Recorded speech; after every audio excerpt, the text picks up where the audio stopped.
Hello, everybody. I am SunPsychic Jean. Please welcome my very special co-host for today, Daphne from Relax with Daphne. Hi, Daphne. Hi, Jean. Thank you so much for inviting me. I love coming over here and hearing from your audience. You always have so many fun people here. Absolutely, absolutely. Well, thank you very much for coming. And I am so excited to have a part two, so to speak, of our tree special that we had a few weeks back.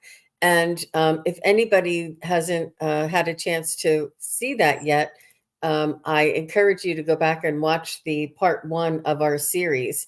And what it is we went through a little bit about our experience with tree and um, our understanding, and maybe we want to share a little bit again about what tree spirit is that we're talking about and connecting to today. And it's not gnomes and fairies. So, do you want to share and let us know sort of how we can understand what spirit is?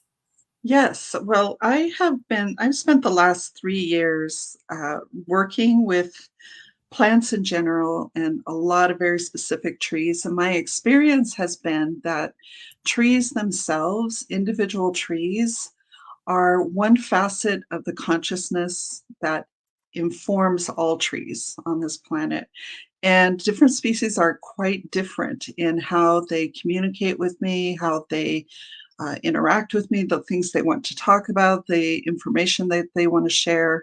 And it's really fascinating. One of my teachers would call it multidimensional spirit because not only is a physical tree here in this density with us, but that individual tree is part of a larger consciousness related to that spirit and is I don't really understand yet how trees and the earth and the sentient being that is the earth work together yet. I'm still trying to understand my own relationship with trees, but there's so much to discover in relationship with trees. And my dream is that everyone who hears this episode today with Eugene is that they will take an opportunity for themselves to try and connect with the tree.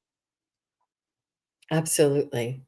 I encourage that too. I think that's a wonderful I think that's a wonderful intention for this show today. And there's so much to cover, and we just wanted to talk a little bit about reviewing.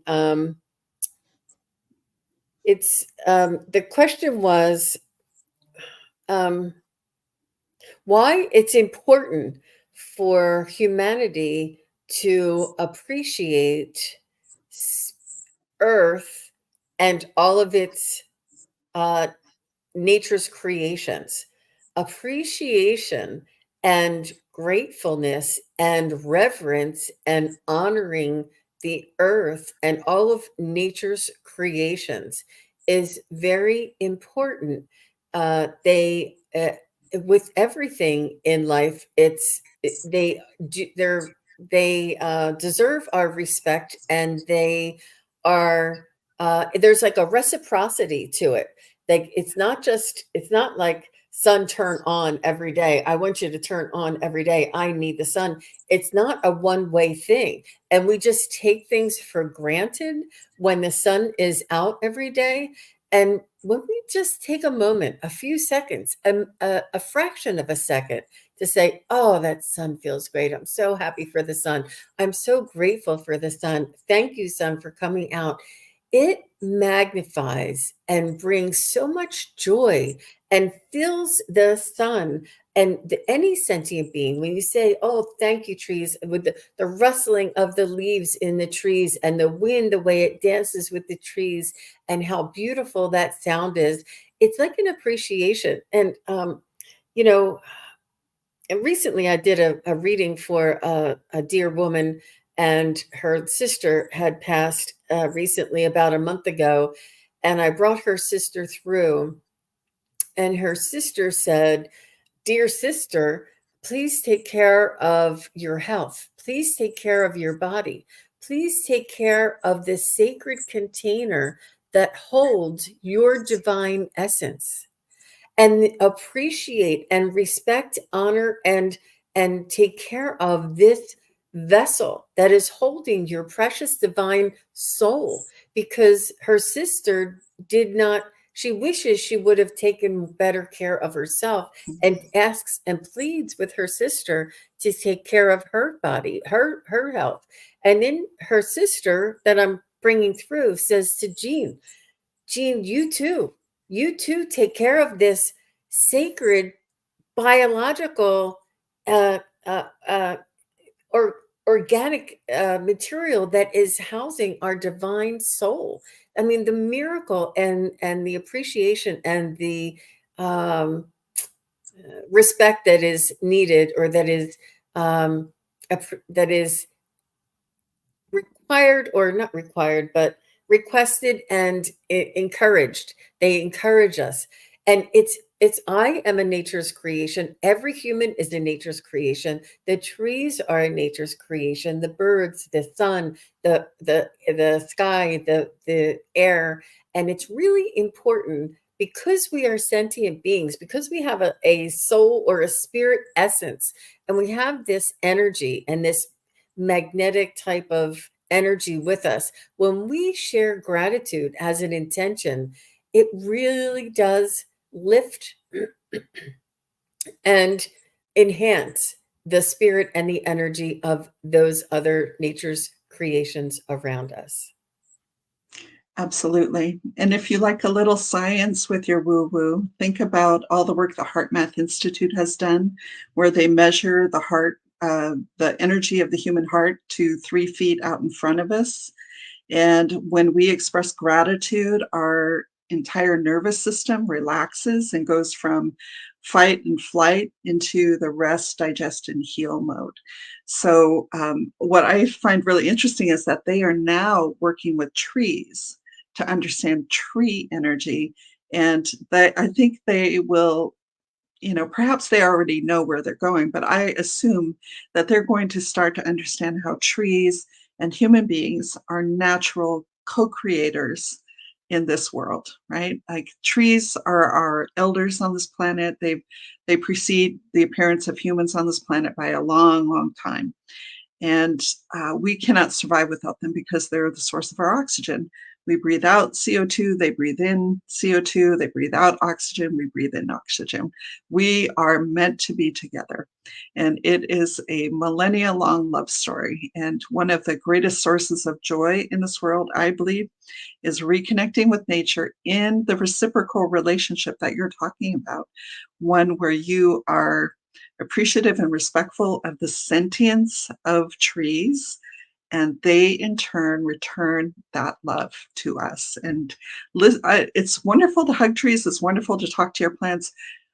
The next step is listening to them Mm. and seeing, using all of your clairs to work with a plant and work with a tree. There's very little in this life that is as satisfying as making that connection with nature. It is just it is it's an unstoppable source of joy in this world. So yeah, I'm, as you can tell, I'm rather enthusiastic about talking about trees.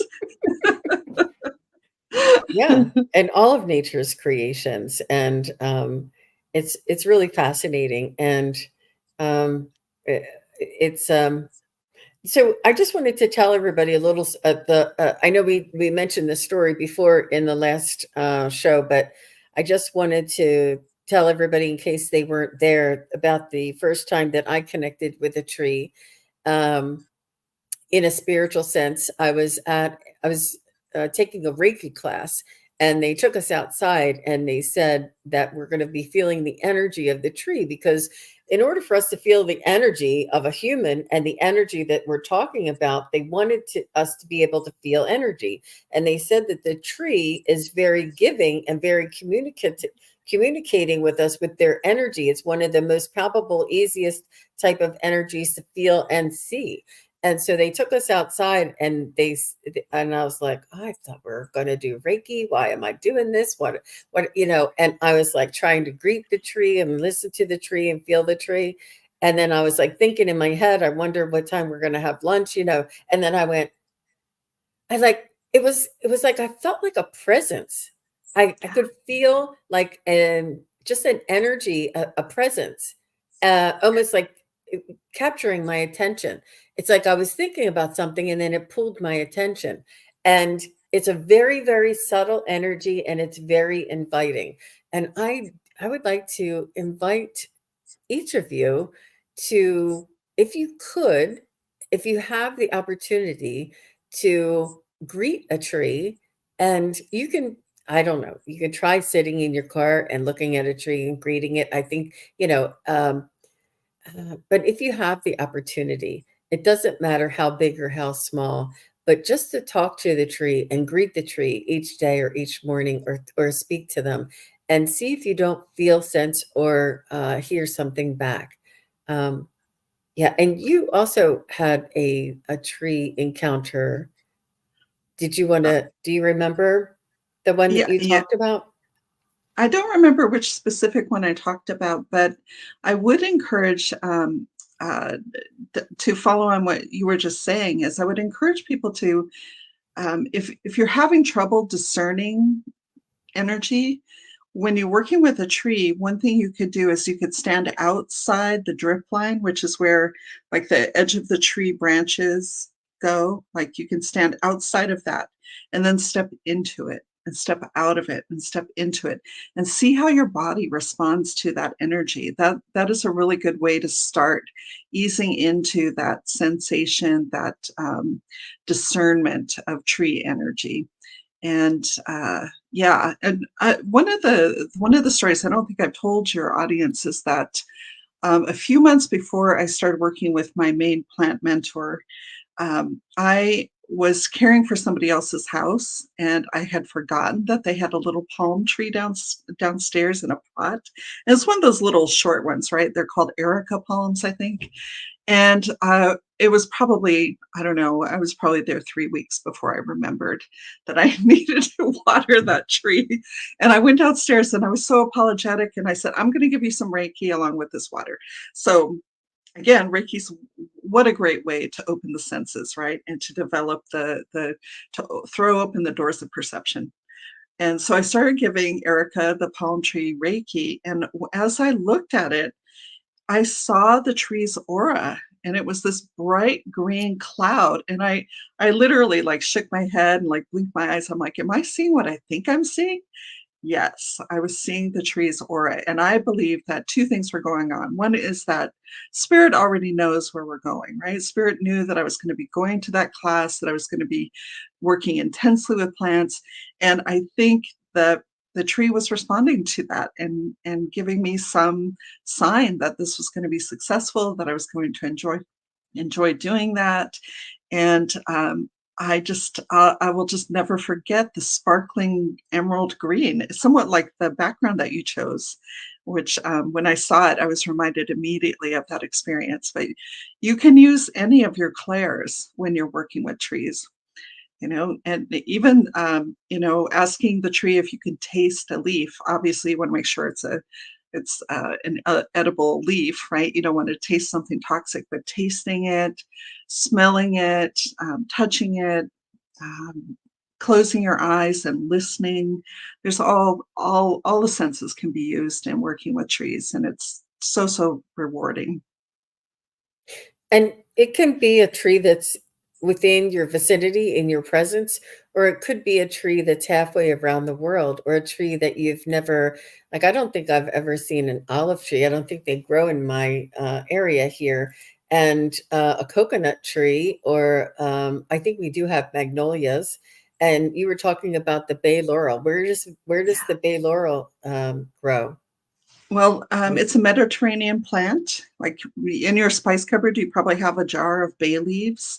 And here in California, we have a lot of them. They're called California bay laurel. They're slightly different species, but they have really aromatic leaves. And they have been working with humanity for millennia, right? Like think about, we talked before about the laurel crown, right? That's made from those tree leaves, and they're considered really fortunate, and they're considered a wonderful reward for effort. So that tree has been working with human beings to help us develop, I just heard, a sense of honor, as well as our palates, right? Because we use it as a seasoning.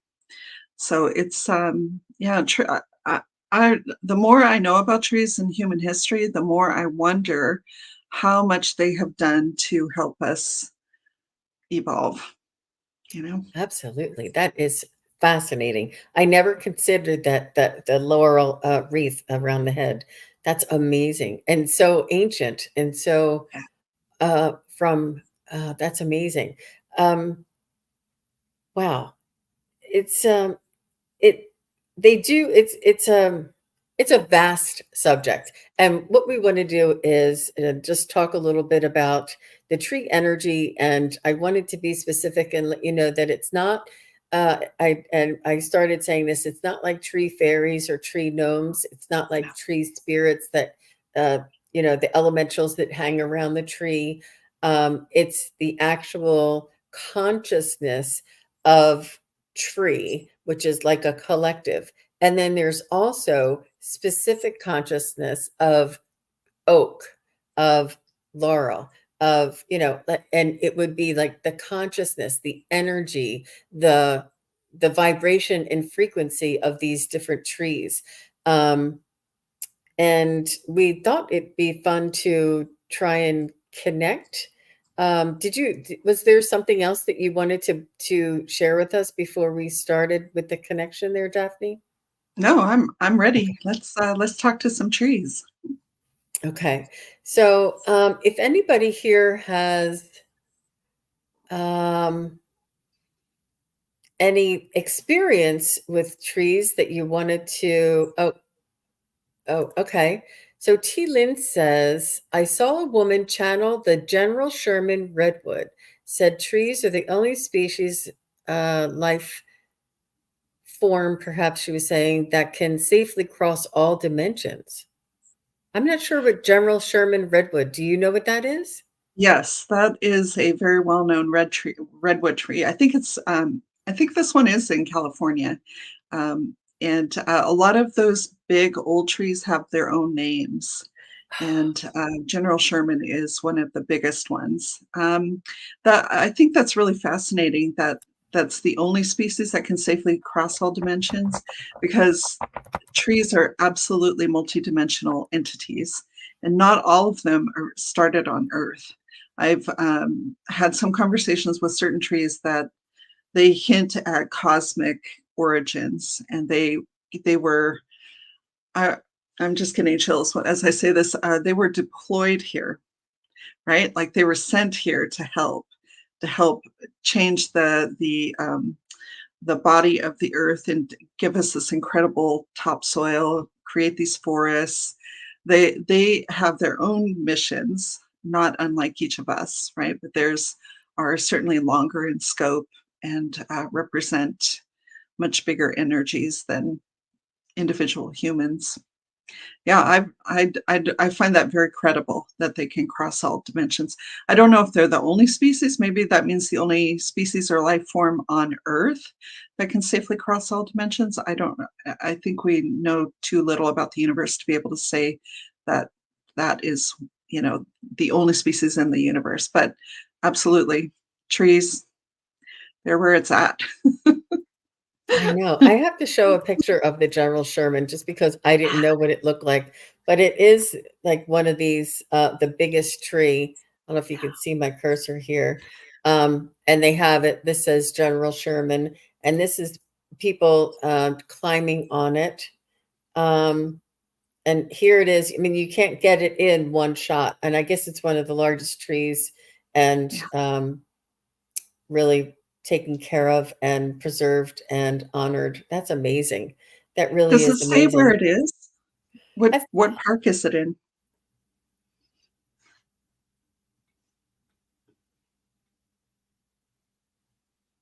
Oh my God, look at I those don't know. photos. I do remember visiting, is it Yosemite? Here, National Park.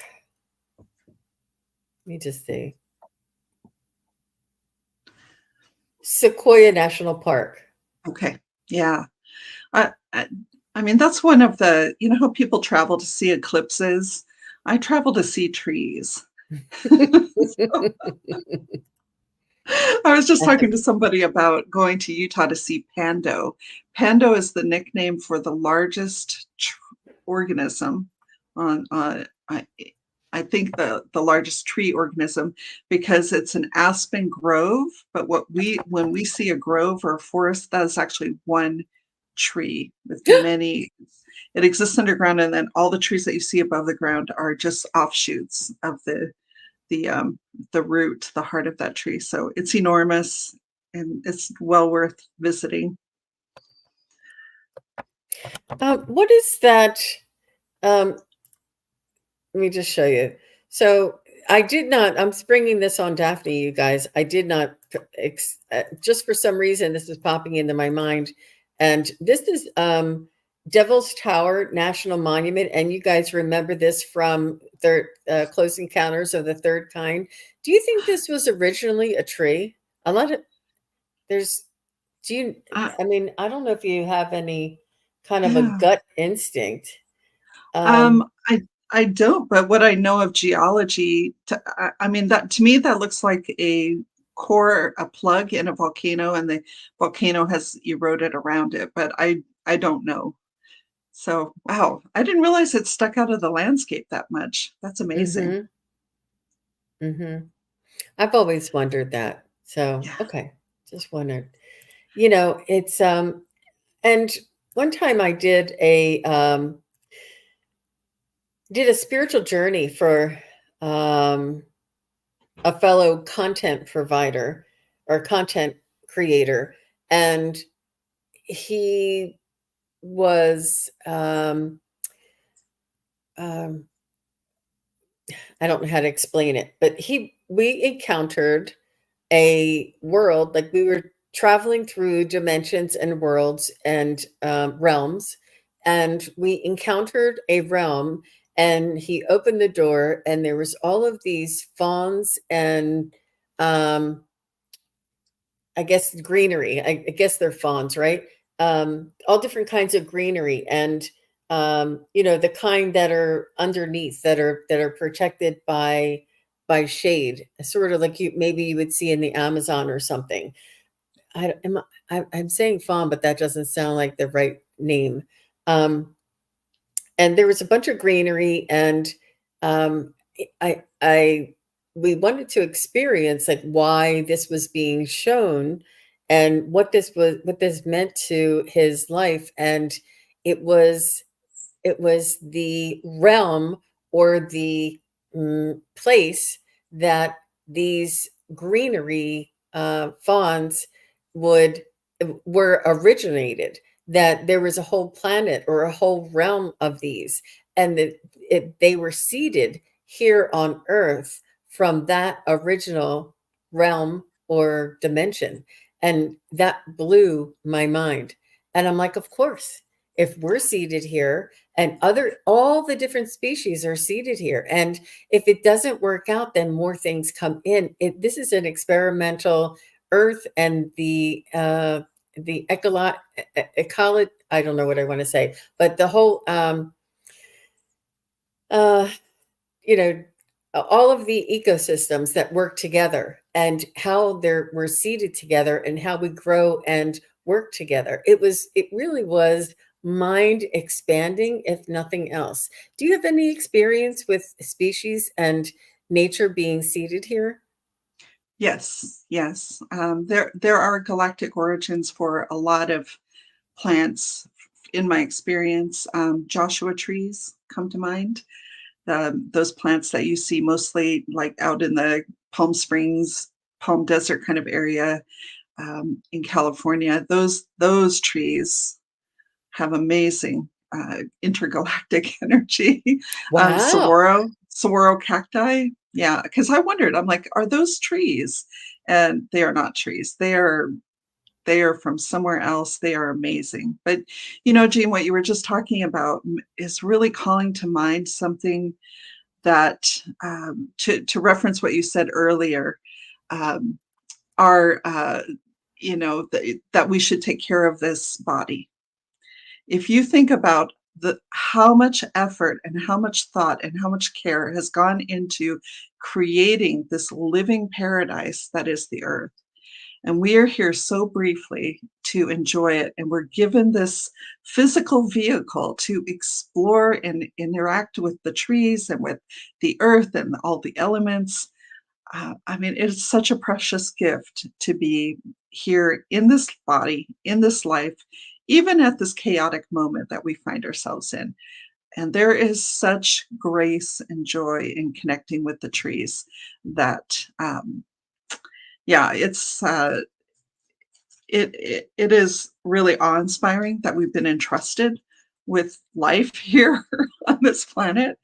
And yeah, I hope that human beings can appreciate that. And you know, it's also calling to mind, like, people think of indigenous people, people who are still in their traditional lands, living in their traditional ways. We are all indigenous to the earth, and all of us are responsible for caring for it. We can't just walk away from it because we're highly industrialized and, we get our food from DoorDash, right? We still have a responsibility to reconnect with nature and have that relationship so that we understand how remarkable it is and how much love there is for us to put us in this position. And I mean, I can't think of a better antidote to boredom or feeling like, life's over. It's not. There is so much life to experience and to enjoy. Mhm. And I think Sorry, that I this took a is turn there. I think this is part of the awakening. We're awakening to understand the magnitude of us being here in human containers as a soul experiencing this earth, you know? It's Yeah. it's something just to consider and to keep an open mind. We all have cars, we all have family, we all have houses, we all have jobs, we understand, but it's really worth taking a moment to contemplate, to maybe meditate on, or when you're out and you're passing by, to really take that split second to show that appreciation and that wonderment, really. Because we do take it for granted, and it just is our conditioning that is the reason why we take it for granted. But not all societies do. There's some Yeah. societies that respect the water and the food and the trees and the fruit and everything that nature has to provide for us. So Teresa says, when I visited Jerusalem in 2006, I saw an olive tree that is 3,000 years old, according to the guide. I mean, if you want to feel young, go hang out with trees, right? Like this mother tree has been caring for humans for 3,000 years, feeding us, providing wood, providing oil, and shade. I mean, don't underestimate the value of shade, right? Shade is really crucial, especially in the Middle East. Wow, you need shade. Wow, that's amazing, Teresa. Congratulations. You can, by the way, you can connect with that tree anytime you feel like meditating with it. That would be remarkable to hear what that tree has to say. Absolutely. Um, I do know that Terry Renner from Holding Your Space and I connected to the Bodhi tree that is it Lanhaya? What is it called? Lahaina, mhm, Lahaina. Maui. Yeah. And right after all the big fires and stuff, and we connected to see if it was okay. And it said, like, of course I'm okay. I needed to be here for the people. I needed to represent everything that used to be. If I were to perish, then what would the people have to hold on to? And he also, or the tree, the Bodhi tree also said that it had protection from the fire, because everybody's like, we don't know why this tree didn't perish with everything, because there was fire all around it.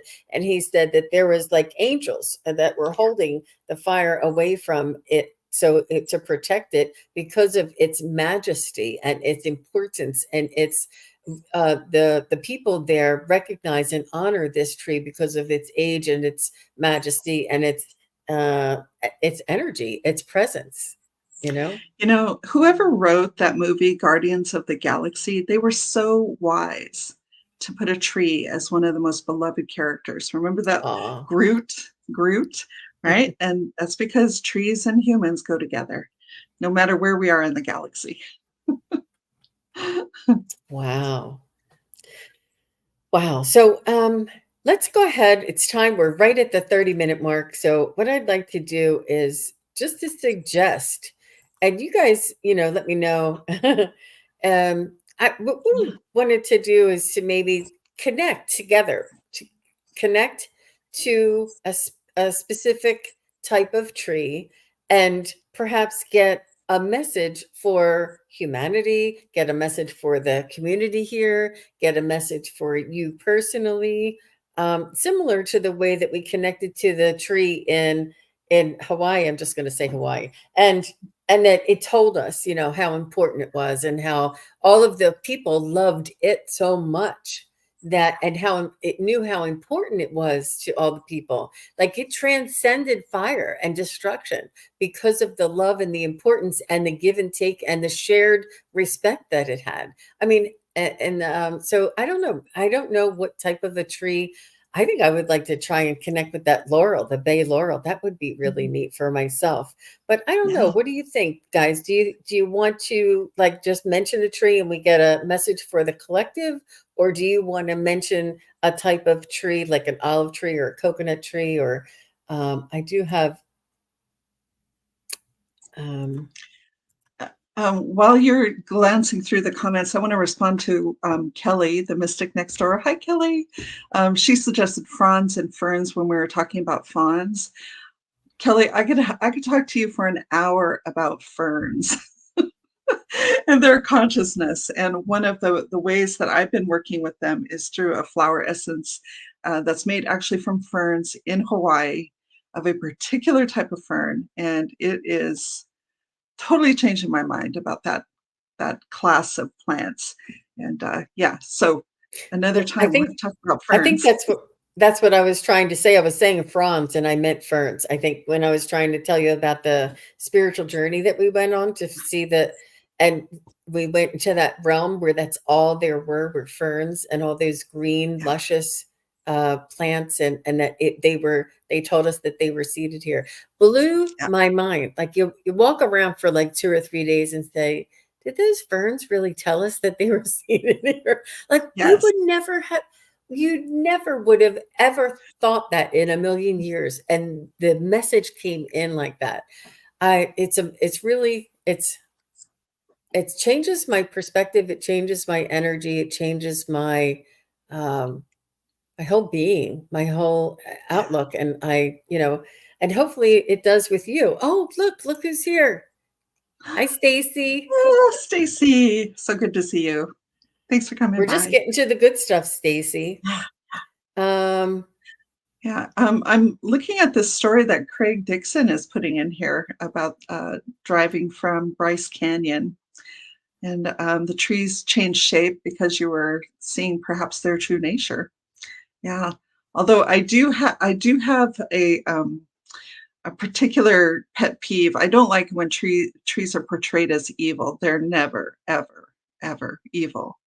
No, it's our fear that is being reflected back to us. Um, yeah, or Hollywood. yeah, yeah. Hollywood gets so many things wrong.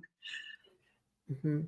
And I think that sleep Yeah, deprivation would morph things as well. But I think that just consider that the trees may have been protecting you and supporting you on your drive when you were sleep deprived. uh, He said it yeah. happens Although while if you were driving. on the, sorry to interrupt. I was just going to say if he was on the Navajo reservation, there's actually no telling what he was seeing. Probably not the trees. There's a Oh, lot of magic happening there. Yeah, oh, interesting. Okay, so Diane G says, what about the Acacia? acacia. Acacia trees? Yeah. Um, I don't know what DMT is. Acacias, I have special love for acacias. So the ones that are in southern Arizona are so beautifully fragrant, right? And trees do not have to make scent, right? But I think this a lot about flowers too. Like nature didn't have to give us so many beautiful, unique versions of flowers and trees that it didn't have to make those incredible scents.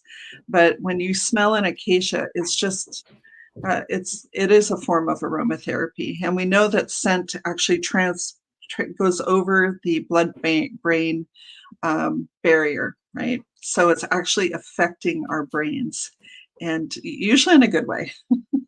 Yeah, look at So those flowers. They're so is, fragrant. and Yeah. they're, where did you say they were originally from? I don't know. I mean, there's a lot in Africa. That's a really classic acacia shape. In southern Arizona, we have smaller local Okay, varieties of acacia. So this is they have saying kind of, African, like an yeah, African originated from, yeah, and they flower like this. Wow, yeah. It's really wow. beautiful scent. Diane, I think you're in the Philippines, right? Do you have a lot of acacia there? And I think is DMT like a one of those mind altering like ayahuasca and DMT or something like that, like a plant I don't. medicine. Yeah. Yeah, I'm kind of a unusual in the plant community. I don't see any reason to ingest those plants when you can just meditate with them. So so I will probably never take a mushroom that way. Hmm. Hmm. So let's go ahead and connect with the acacia and see Okay. what we can pick up. Mm, And if anybody has any other suggestions that they'd like us to connect with, and we can, and you guys can tell us what you're getting as well. yeah. Plants with DMT are like ayahuasca. Oh, thank you. Thank you. Yeah. Yeah, it wouldn't surprise me. Plants are master chemists. We don't even know half of what they're doing. Like coffee beans have 600 plus different chemical constituents, right? So we have so much to learn from plants. And acacia, oh my gosh. Yeah, I have a long history with acacia. I died under an acacia tree thanks to a leopard in Africa once. What? Um, yeah, it was okay. It was okay. It was a long time ago. I'm at peace with it. And yeah, they have a really athletic nature.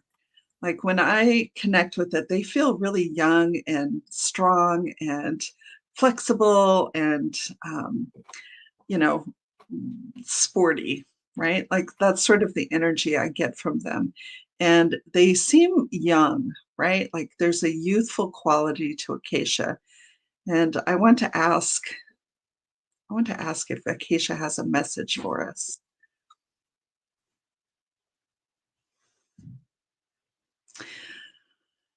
So you know how when you get a message from spirit, it's kind of like a packet, and there's layered messages in it, right? And you receive the whole thing, and then you have to discern the parts of it. And one of the first things I heard was keep going, like encouragement, keep trying, keep going, keep on keeping on. And the second thing I heard was every day is a new day.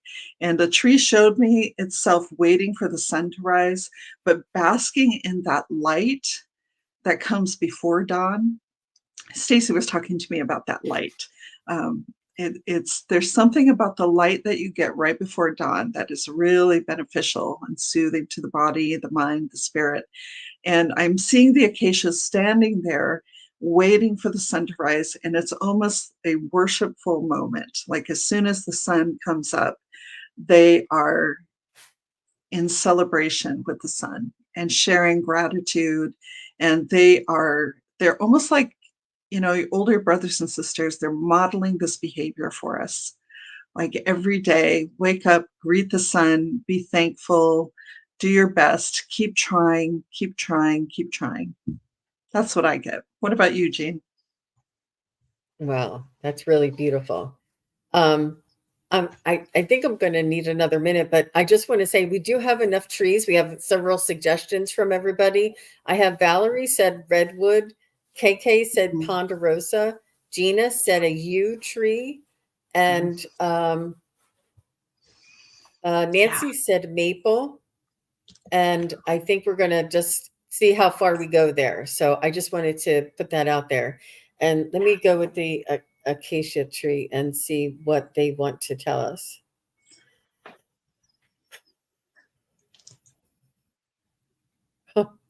I feel as though they're saying that strength does not equal size. And they're almost like referencing the General Sherman and saying, just because I'm not big and bold like General Sherman doesn't mean I don't have strength or vitality or worthiness. And that they, he's telling me that I'm saying he just as a general, they hold a special house for certain bugs and uh, other species to live in and feed off of. And part of it is the flowering too. And it's almost like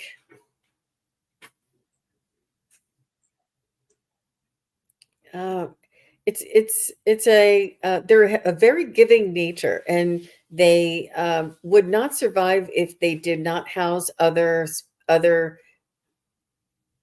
uh, I don't know what you would call sentient beings, and that they are almost like an ecosystem of their own, and they have birds and bugs and other things that live and thrive because they are there, and they thrive because the bugs and the birds would eat and pollinate, and it's like a symbiotic kind of a relationship, and they're just saying that this is something that. They just want us to consider and notice. And not every bug needs to have pesticide.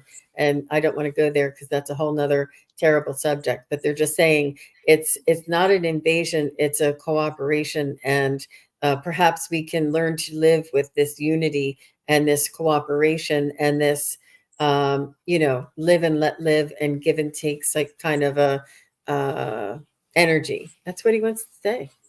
Yeah, I love that. One of the things that you become really aware of in the Sonoran Desert, southern Arizona, Tucson area, is that plants grow in what are called guilds, right? So there's usually a tree, like a mesquite or a palo verde, and then beneath that tree are all the little cacti, all the little flowers, all the little succulents. Almost every saguaro grows up underneath a nurse tree. That's what they're called. And Oh, then as the nurse tree ages and falls away and, is recycled by the earth, that's when the cactus is old enough to withstand the sun. So the level of cooperation among species in a tree guild is a beautiful lesson for humanity. Everybody does their own part. We all work together. We all survive. If we don't, that's a different story. Yeah. the circle of life as well. Yes. We're all Yeah. here for a certain time, a certain Mhm. place, and a certain reason. And wow, Um, wow, I'm I don't know how to like put hearts on the comments. So many things I would love to put hearts on, but this one caught my eye. Jane the Seeker. Hi, Jane. Daphne is not lying. Like, okay, what do you mean, Jane? But thank you.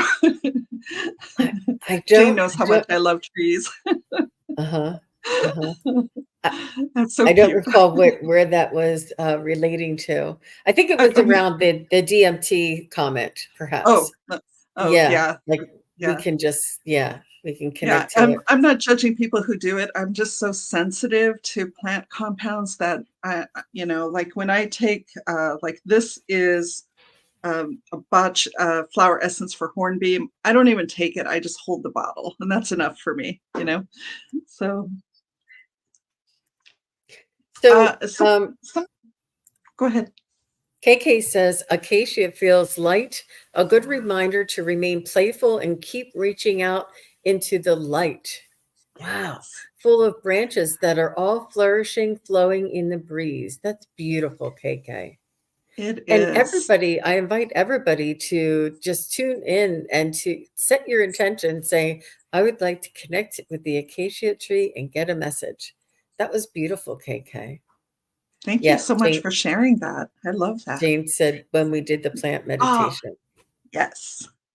Yeah. Yeah. That's right. I think, yeah, that was the one where yeah. Anyway, we'll talk And about it some other time. was it before the flower essence?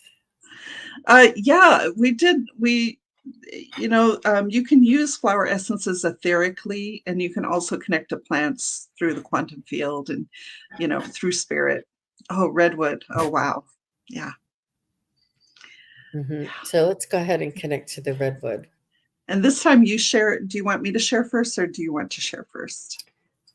Either way, I was kind of monitoring the chat is why I was a little late behind, but you can share first, Daphne. You go ahead.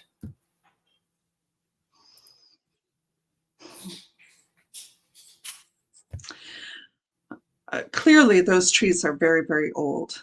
And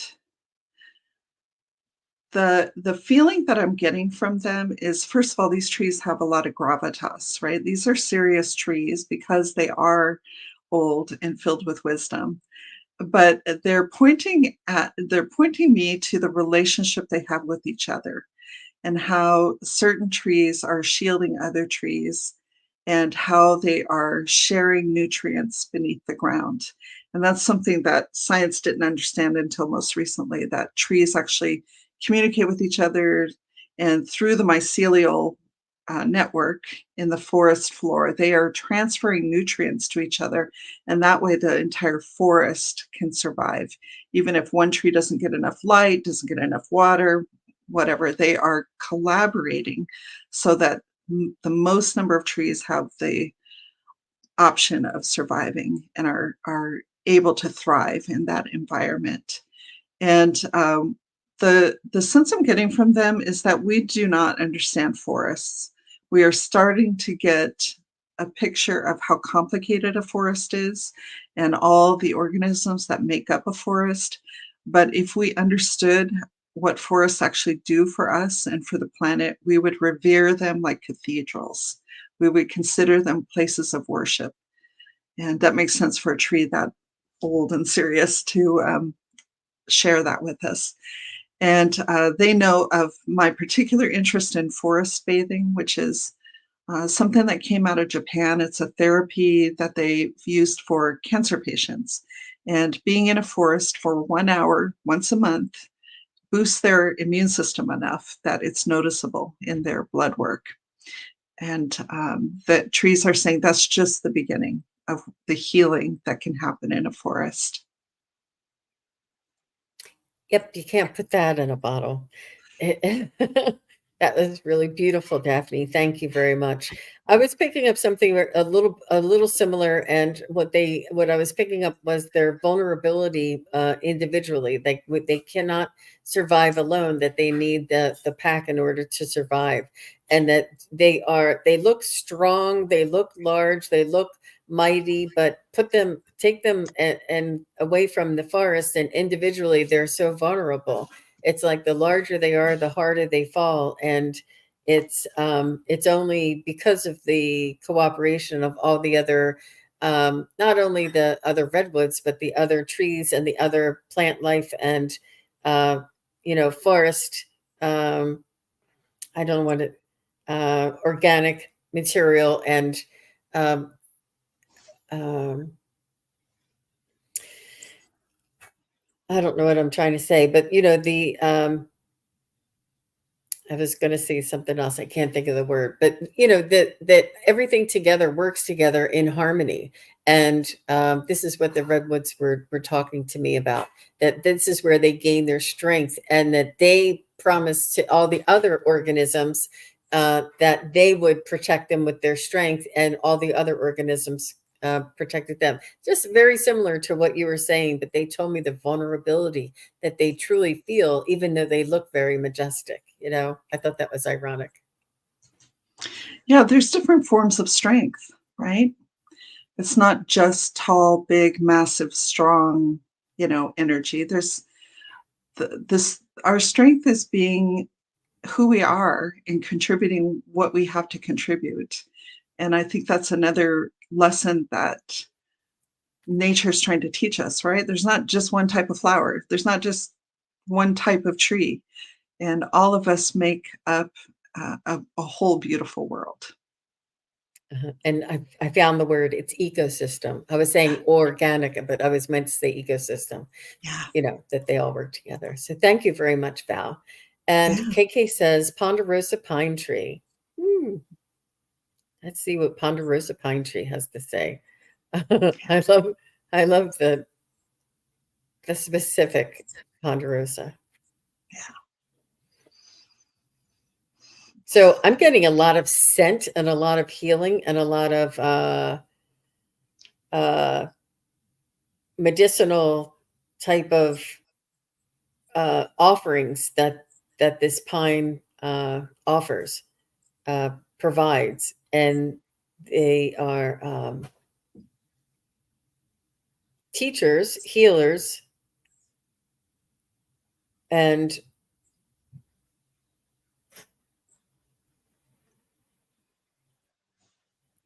it was intended that we would utilize the sap and the byproduct of this tree for other uses. And um, it's almost like they may have even put that notion into our mind. Like, let's just say there's a man out on the mountain by himself, and he's building a log cabin, and he hurts himself, and he looks around, and perhaps it was the tree that said, "Here, use my sap for that cut you have." And so that's what I'm getting. I'm just going to stop there. That was interesting. How about I you, love Daphne? that.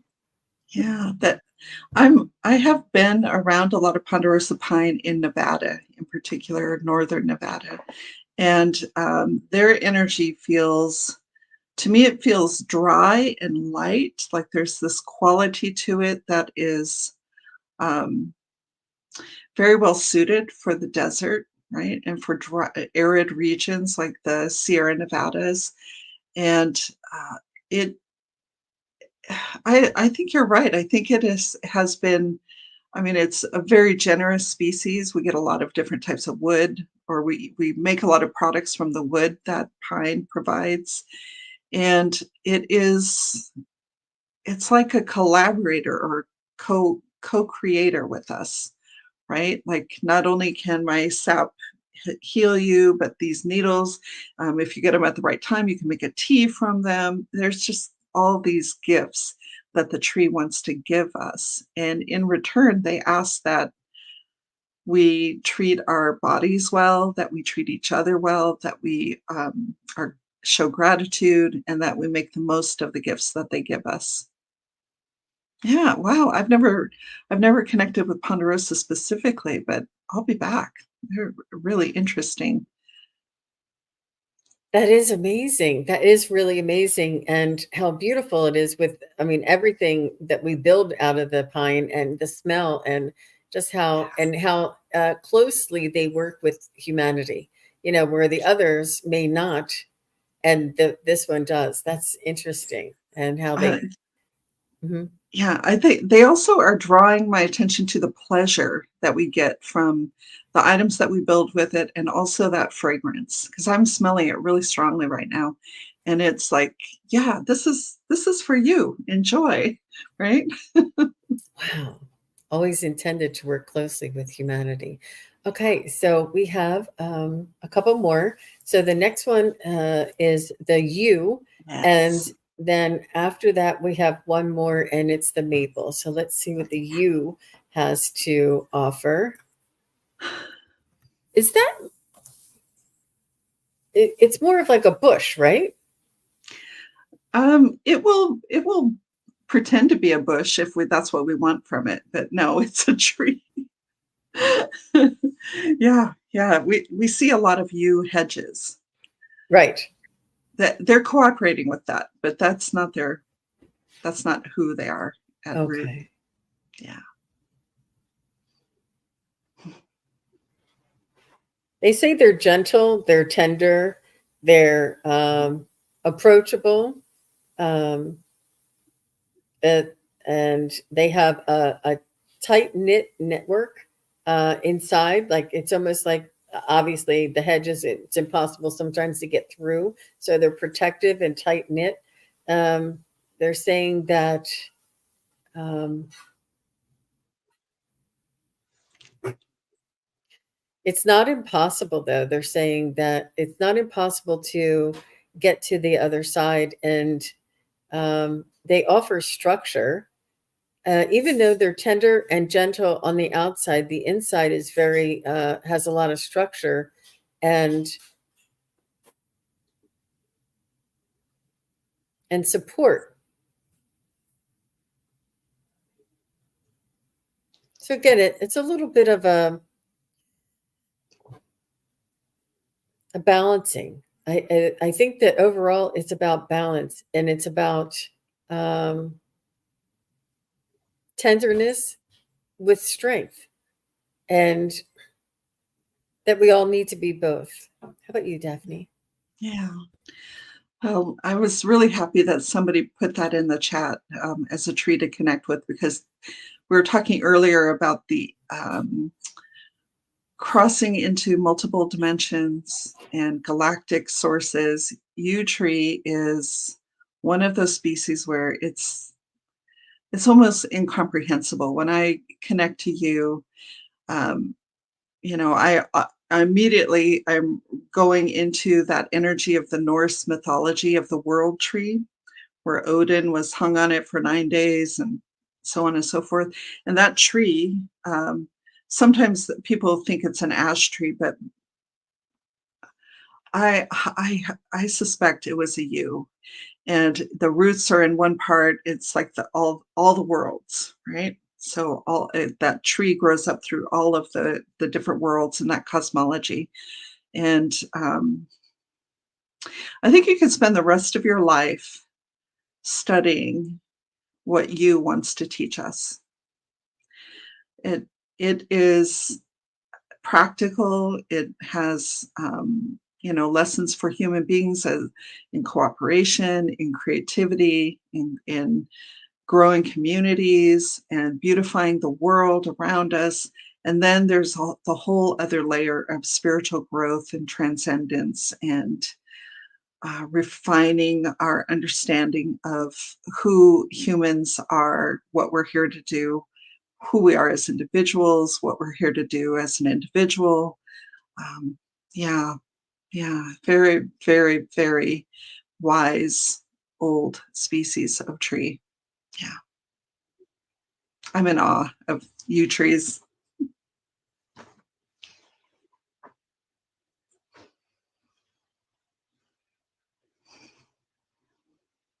You can't hear me. Diane Sorry, put I a, was saying. Go ahead.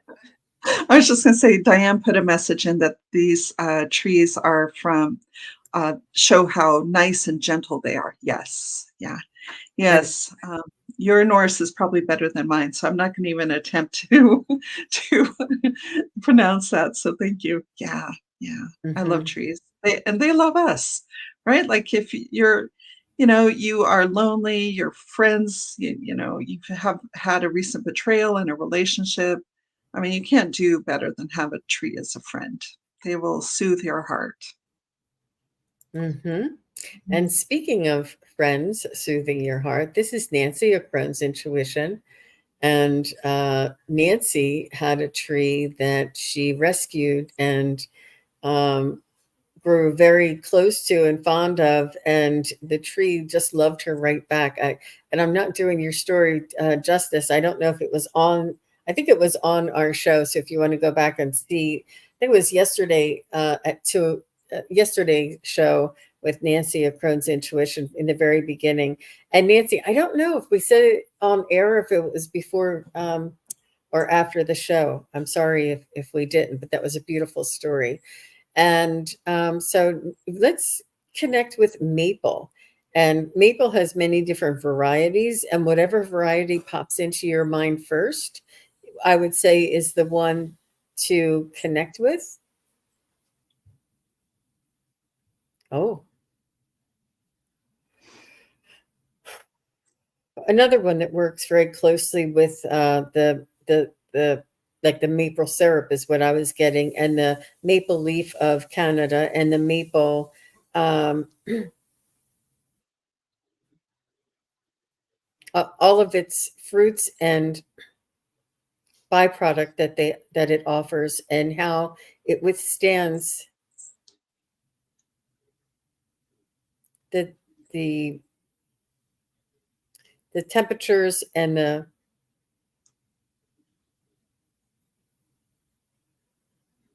weather, the climate conditions. And it's almost like it helps it to thrive. It helps it to build new structure to withstand the next bout of um, um, weather conditions. And I feel as though it has morphed and evolved. This tree has evolved and has changed and built protection and developed things within its own DNA, so to speak, in order to prevent extinction. Wow. And they're here to show us how to evolve as well. We can learn something from them. Interesting. Yeah, I immediately went to sugar maple too. Like when I think I was probably 7 or 8 when my family drove across Canada in the fall, and just heart aching beauty, right? Those trees turning all those colors, and it shaped my life, right? The beauty of those forests just made such a huge impression on me. And maple to me feels very feminine, very maternal, very loving, like literally giving her heart's blood to us to nourish us. And maple syrup, people are like, oh, no sugar. But let me tell you something, your brain runs on glucose, right? All of our brains run on glucose. And maple syrup in particular has saved humanity over and over again during famines on this continent, right? Other species are doing that on other continents, but maple, oh, she's giving me chills. She loves us so much. And I feel like she's confirming that, yes, they have evolved in part because humans needed them, right? Because we needed them. And they're showing me a chart of like the weather, right? Like spring, summer, fall, winter, right? And the temperature dips. And the trees look like they are dancing with those temperatures, right? The sap rises and falls, like it's a dance. There's a definite rhythm to it. And it's slow compared to human rhythms, but it is still a dance. And it's still a form of I've already used the word worship, but it's reverence for the earth and for the situation. We're all here together, the sentient beings of the trees, sentient humans. Although I would say we're not as sentient as we think, because we're ignoring all this stuff that's going on around us, all these other sentient beings. But oh, I love maple. Thank you, Nancy, for bringing maple forward. And your Jean was telling me a little bit about your story, and I refer people to the video you guys did to hear it directly. But I know of several times when trees have helped people heal. Like many of us in this community have a friend who feels like a tree healed her. And I am thinking of the morning in March, just this past year, where I was in Canada and I had just gone to visit my sister who was dying. I had visited her, I'd come back to Canada, and the next day, her husband texted me early in the morning and said, she's gone, right? And I looked out the window, and right in front of the house in Canada where I was staying was a cherry tree. And it had gone from zero leaves or buds to full bloom overnight, the night my sister died.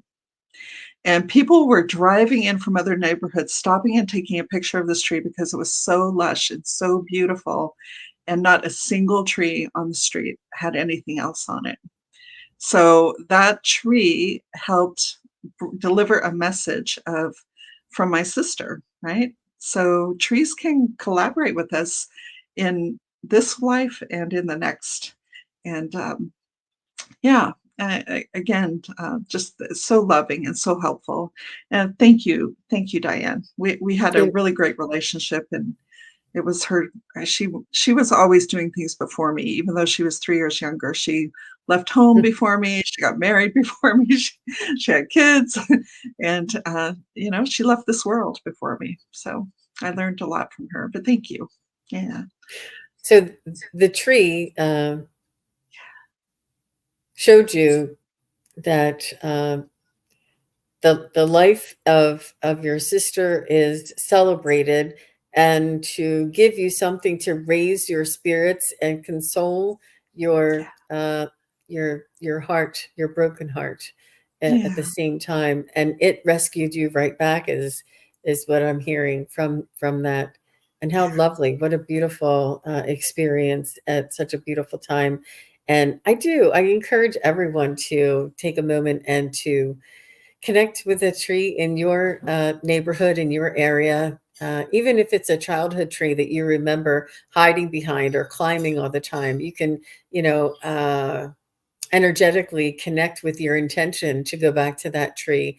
I remember there was a tree in our backyard that it was a very low branch, and we used to climb up to that branch just to jump off into the pile of leaves. And the other story that I want to share is there's a tree out here, and I said it before, but I want to say it again, that in my front yard, that it used to have two branches, and during a storm or something, one of the branches fell off, and we had to cut the branch. And it was, it was pretty big. So when I was learning about connecting with trees, I went and I asked the tree, did that hurt when you lost that branch? Was it painful? Is it still a reminder? And the tree said, oh no, it was only there for the time that I needed to balance me for me to get to this size. It's okay that it's no longer there. I'm able to continue on my own. And it's like we sort of sometimes impress human emotion on these things, where really they're here to teach us sort of a more balanced or a different type of perspective that would help us to understand and keep things in perspective. Um, Yeah. yeah. I love that. I love that, Jean. That's beautiful. Yeah. But that is all the time that we have today. I want to thank you, Daphne, for coming in and sharing all of the messages and the information and beautiful. You want to tell them a little bit about what you do and what events you might have coming up next?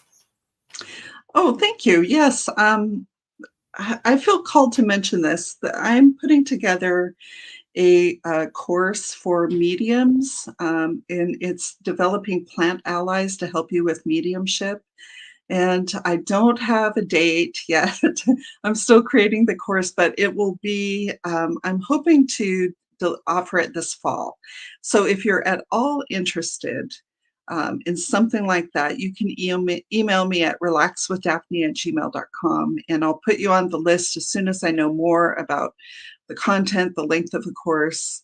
Yeah, I'll email you and we'll start a conversation, and you'll be the first to hear about it when I do it. But this is something that's been on my heart for quite a while, and the plants are encouraging it, and they want to help us because they know how important the work is for mediums.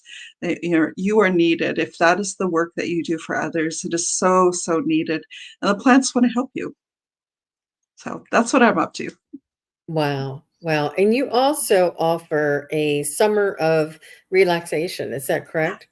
Yes, yes, that is a series that includes, I've got 2 more sound baths coming up. There's some digital gifts, there's exclusive videos that are coming online shortly, and it's all free. We live in a really, chaotic world right now, and there's a lot that is discouraging people, and, my goal is to help people relax, because that's when you can access not only healing, but also your true nature, and to know that you are here for a reason and that you are absolutely loved and important in this life. So, and all that starts with relaxation.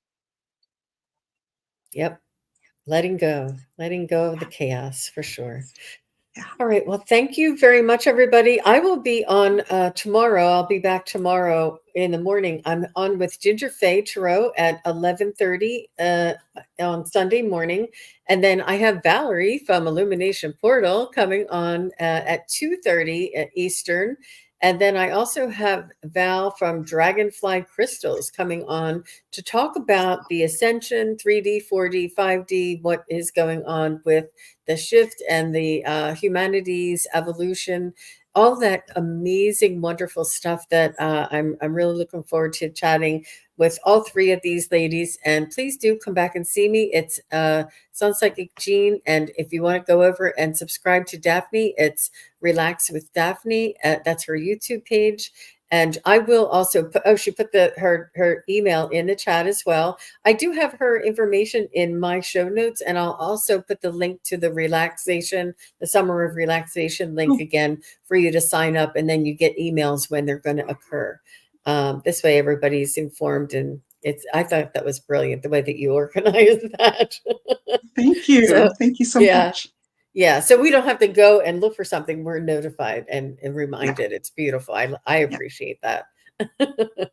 All right, everybody, enjoy your evening and thanks for spending your time with us. Take care now. Thank you. Thank you, everybody, for watching. Your support is greatly appreciated.